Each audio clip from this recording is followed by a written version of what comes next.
Section 3. You will hear Karen, a student, talking to a professor about her studies. First, you'll have some time to look at questions 21 to 23.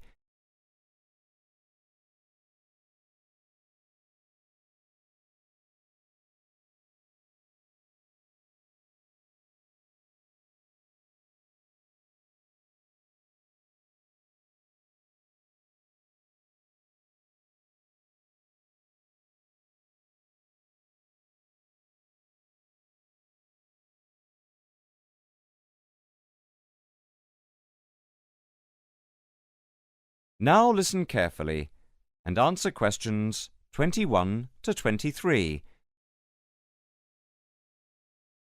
Excuse me, Dr. Owen, Oh, hello, Karen. Have you got a few moments? Yeah, sure. How can I help you? Well, I've had difficulty finding data on the original question, and I was wondering if I could change my paper to Investment in Knowledge, comparing some European countries with the United States, and then with others throughout the world, including the OECD average.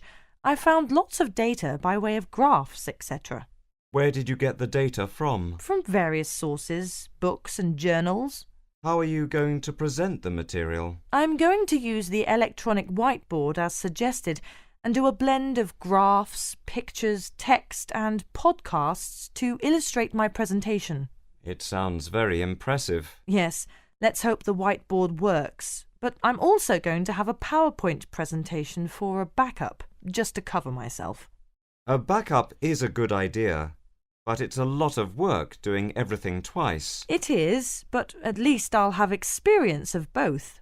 Before we talk about how to use the data I've selected, could you give me the names of a few websites I should look at for more specific background material? When you type in anything to do with knowledge, there are millions of sites listed. Before you hear the rest of the conversation, you'll have some time to look at questions 24 to 30.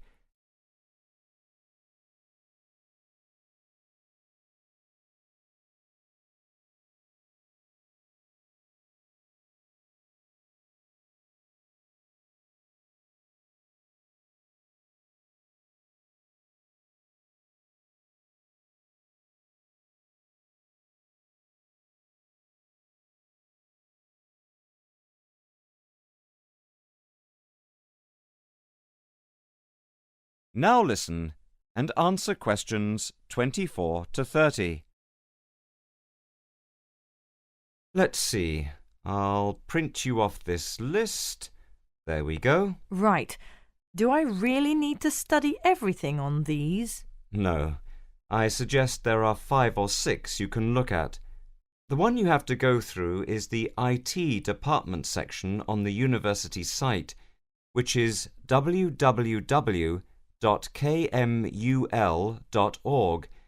It has articles by all of us in the department and has links to useful information, so I think it is essential to look at this. OK.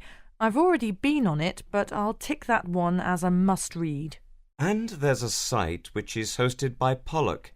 It's investmentit.com. All you need to do is skim the abstracts of the articles on the site.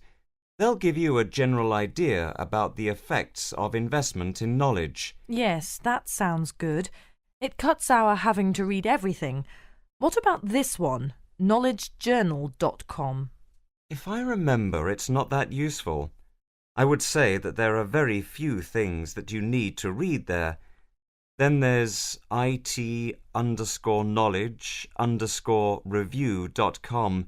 It's got loads of articles, but it's probably best just to read those that have come out in the last term or so. Do you have to subscribe? No, it's free from the university library. And another free journal online is it_online.com. I wouldn't say it's essential to read it, but it is beneficial, and so I think it is worth a look. If you think it's useful, there is no harm in looking at it. But nationalstatistics.com is worth looking at and trying out the links that it gives. I think these are probably enough to be getting on with. I think so. There's another thing I want to ask about. How much material should I use in my presentation? Avoid crowding the screen. If you have lots of information at one time, people will not be able to follow it and will just switch off. That's worth remembering. I've been in lectures where there was too much detail on the screen and it was impossible to read quickly. But what about visuals? Do you think it's okay to mix visuals and text? Visuals are very useful, but they must be relevant, or else people will get confused about what they mean and why they are there, and they won't pay attention to what you are saying. So be careful. From what I can see, you have the makings of a very good presentation. Thank you. That is the end of section 3. You now have half a minute to check your answers.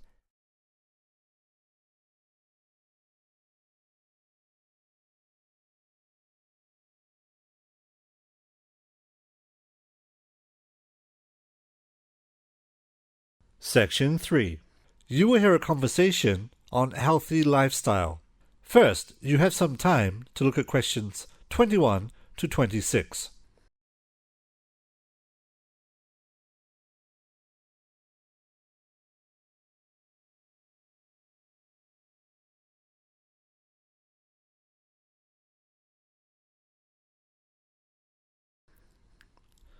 Now, listen carefully and answer questions 21 to 26. Hello, you two. Have a seat, okay? So, you're going to tell me about the presentation you're preparing for next week's marketing seminar, right? That's right. We've drafted this plan for you to look at. Okay, thanks. Perhaps you could just walk me through it, could you? Sarah, do you want to begin? Yes. Well, we're going to compare the websites of 2 bicycle companies. Right. And they're called Hill Cycles and Wheels Unlimited? Yes, and first of all, we've compared the content of each site and the presentation. Then we've done an evaluation of each one. Okay. And did you find much difference between the 2 websites, Jack? Quite a bit, yes. Wheels Unlimited has a lot more pages. For a start, both companies show their catalogue, pictures of different models of bikes with specifications. And prices? Yes, they're there too, although they list them in different ways. Hill Cycles have got them next to the pictures, and Wheels Unlimited show them on a separate page. But Wheels Unlimited advertises lots of other products connected with bikes, like helmets and clothing and tools. Yes, all kinds of things. And Hill Cycles? No, they only show the bikes themselves. Okay, well, is there anything on the Hill Cycles website that Wheels Unlimited doesn't have? Not really. Yes, there is. It's got a little photo of the original shop and a paragraph about the history of the company. It's family owned. Oh, yes, I forgot about that. Right, that's the content then. And you compared the functions of the 2 websites, did you? Yes. Hill Cycles doesn't have any facility for online ordering. You have to ring up to order something. That's the only way you can do it. Well, no. You can send off for a paper catalogue with an order form. Oh, yes, I suppose so. But with Wheels Unlimited, you can order online or in the conventional ways. That's right. Fine, okay. And what about the presentation? Did you find any particular differences there or similarities? What about visuals? As I said, both the sites have got pictures and they're both quite attractive, but Wheels Unlimited hasn't got any moving graphics. Yes, Hill Cycles has got an animated cartoon at the top of the homepage. Right. Well, it looks as if you've got plenty to talk about. There are other things too, but those are the main things we noticed. Okay, well, you'd better stick to the most obvious differences, because you've only got 10 minutes for the whole presentation, haven't you? And you said you're going to evaluate each site as well, didn't you? How are you going to do that? I mean, what criteria will you use?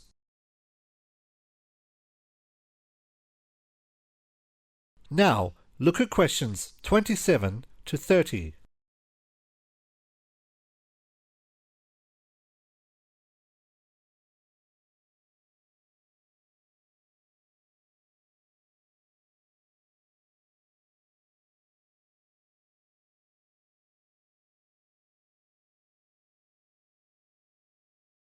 Now, listen carefully and answer questions 27 to 30.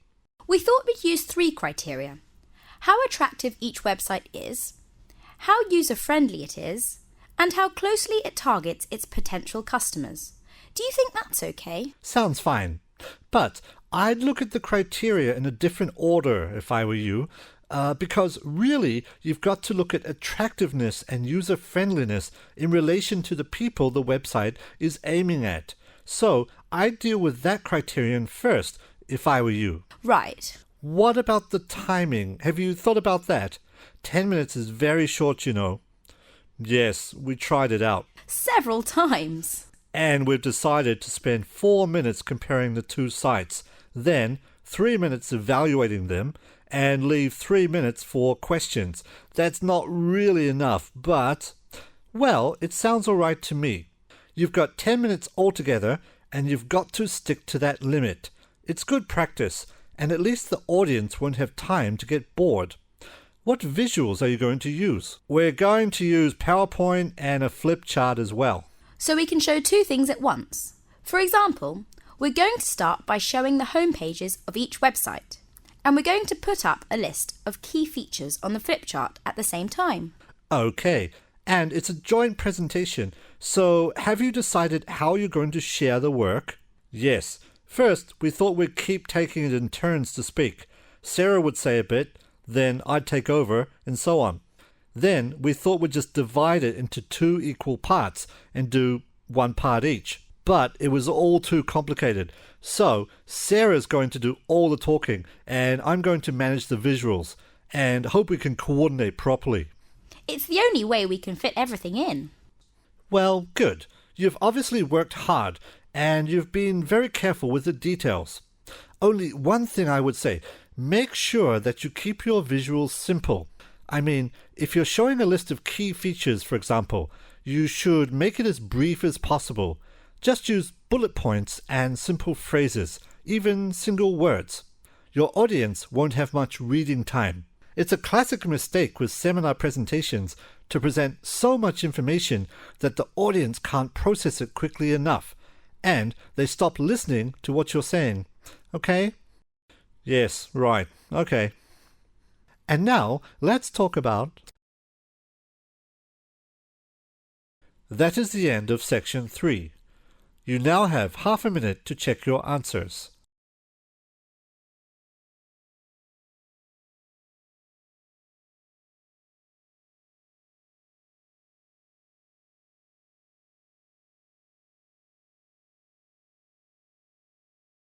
You will hear a conversation on the Open Labs. First, you have some time to look at questions 21 to 25.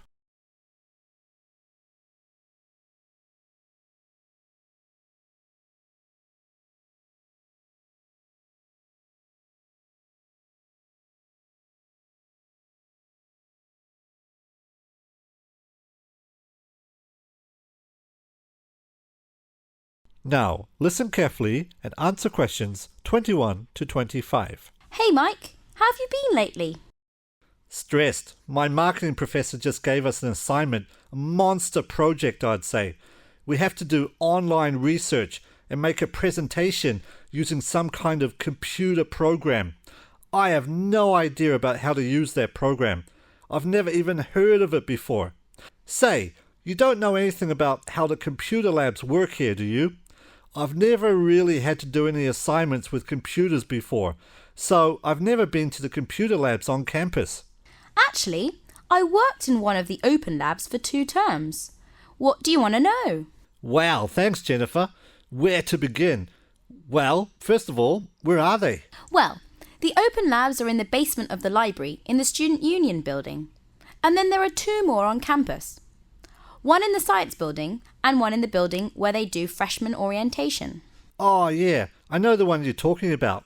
Anyway, the largest open computer lab is in the library. Oh, okay. Are they open 24 hours? Unfortunately, no. They're open from 8 a.m. to 9 p.m, Monday through Friday, and 9 a.m. to 5:30 p.m. on Saturday. Uh-huh. And do they offer any kind of training on the computers? Like I said, I don't know much about computers. Yes, they do actually. They hold computer workshops several times a term in the library. Oh, what are they on? Let me see. The first one is on downloaded information. Yes, how to access the loaded information. Wow, that sounds interesting. And another one, I think, is about the internet. Last term I took finding research materials online, and it's really useful. And this term it might be internet that works, but I'm not quite sure about that. Anyway, is there anything on data collection programs? Yes, collecting and analysing data. It's a very popular one, and it's a must for you. And the last one, I think, is about the skills for presentation, which is presenting yourself. Oh, that's really something, isn't it? You know, we're going to do the presentation, and I just dare not think about it. Speaking in front of all the classmates and the professor, oh no! Relax, Mike, and be brave. It's for everyone, not just for you.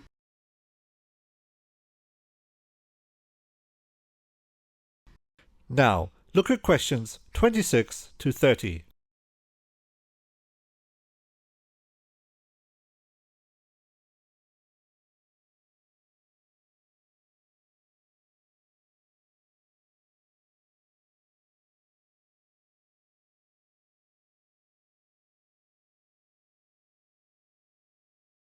Now, listen carefully and answer questions 26 to 30. Yeah, I know, but Jennifer, how can I register the workshop? Well, it's easy, and you can sign up for one in the library. You just find any of the librarians in the library, and they will give you an application card. Write down your name, department, and your email address on the card, and of course, at the same time, choose the workshops you are interested in, and write down the code of the workshop. Remember, the code, not the name, and hand the card in at the information centre. Later on, they will send you a confirmation letter and a timetable as well. Next, print your confirmation letter and take it along with you as the identification for the workshop. Wow, this is getting complicated. It's not really. It just sounds daunting if you've never done it before. Hey, do you have some time right now? I can go with you and help you register for the workshop. Thank you, Jennifer. Lead the way. I'm right behind you. That is the end of section 3. You now have half a minute to check your answers.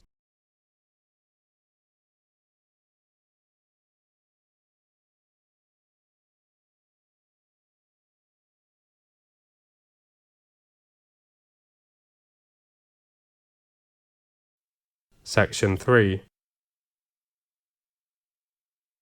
You will hear a conversation about a student applying for a university library card. First, you have some time to look at questions 21 to 24.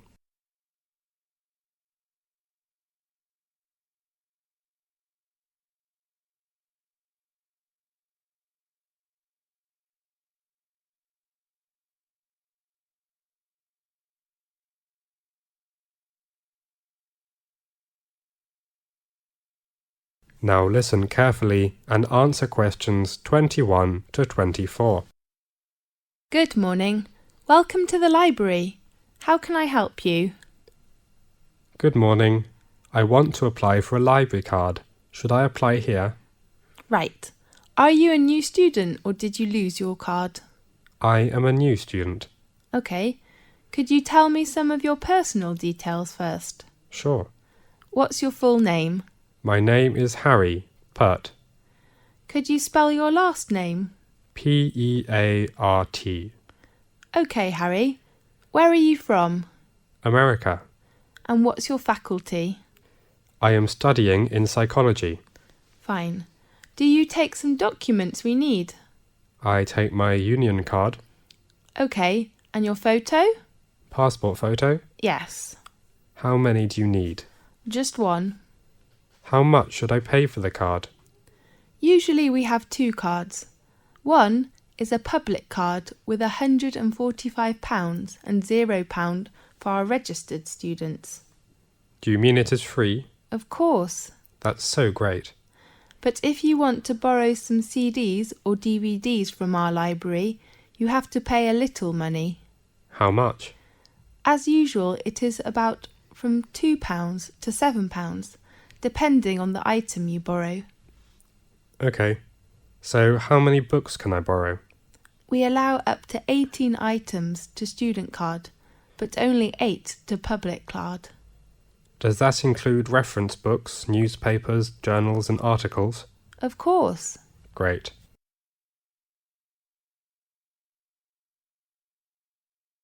Now look at questions 25 to 30.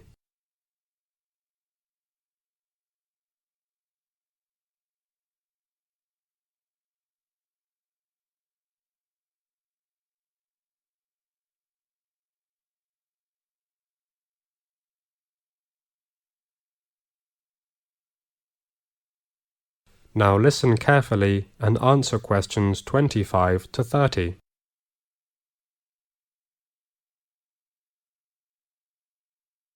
You should check index card when you borrow books. What kind of cards? There are 3 types of cards for you to locate the book you need. Such as title card? Yes, author card and topic card. Okay. May I check the information from the internet? Of course you can. Have you registered your personal laptop? No, I haven't. If you register it, you will have a username and a password. Fine. And then you can visit the library website and search books on the internet at your home. How long can I keep a book? Usually, there are 3 different loans. Reference books with white label mean 4 weeks. 1 week for books with yellow colour, and some important books called closed reserve are often labelled with red colour. Does that mean I have to read in library? Definitely. Besides, closed reserve some current issues and journals can only be read in the library. Okay. Are there some photocopy facilities in library? Sure. All the machines are on the 2nd floor. You can use your library card to start the machines and then use them. Remember, our machines don't take coins. Can I renew books by internet? Maybe, or maybe not. If your book is overdue, I mean recalled book, you have to come back to the reception on the ground floor to return the book within 7 working days, and then pay a fine. Okay. How much about the fine? The minimum fine is £2. Okay. Anything else? Nothing. That's great. It is your library card. Thank you very much. Goodbye. Goodbye. This is the end of section 3. You now have half a minute to check your answers.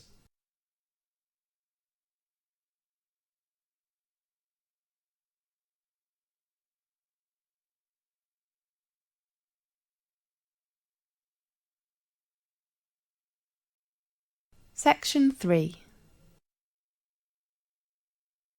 You will hear a lecture about note-taking. First, you have some time to look at questions 21 to 24.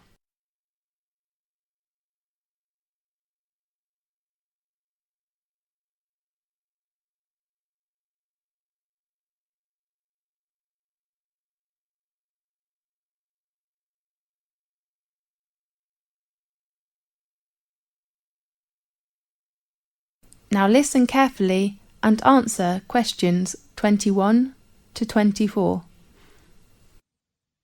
Note-taking is an important skill for successful study. Today, I am going to introduce some effective skills for taking notes. Before making these suggestions, I'd like to analyze some factors that can affect note-taking. Of course, the first one is your vocabulary. An instructor cannot spell all words in a class. So it is necessary to master a massive vocabulary for students, especially for non-native students of the English language. Good psychology is also important for note-taking. Some students are very nervous in class and cannot follow the instructor in time, although they have a good ability to take notes. Well, what skills can help you improve the ability and speed of note-taking? Let's begin with the first one of 5 steps. As usual, students can get course handouts in advance, so preparing for them will help you know about what the instructor will talk about in a class in advance to help with your note-taking. A good suggestion is to use a loose leaf binder for notes, and the instructor's handout may be taken out of it. Separating notebooks for each class can help students think clearly about different class notes.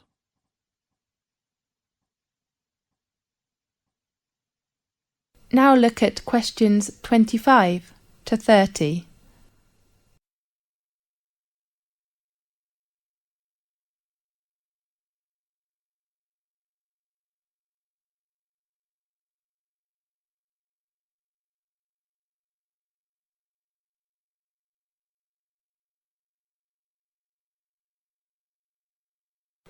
Now listen carefully and answer questions 25 to 30.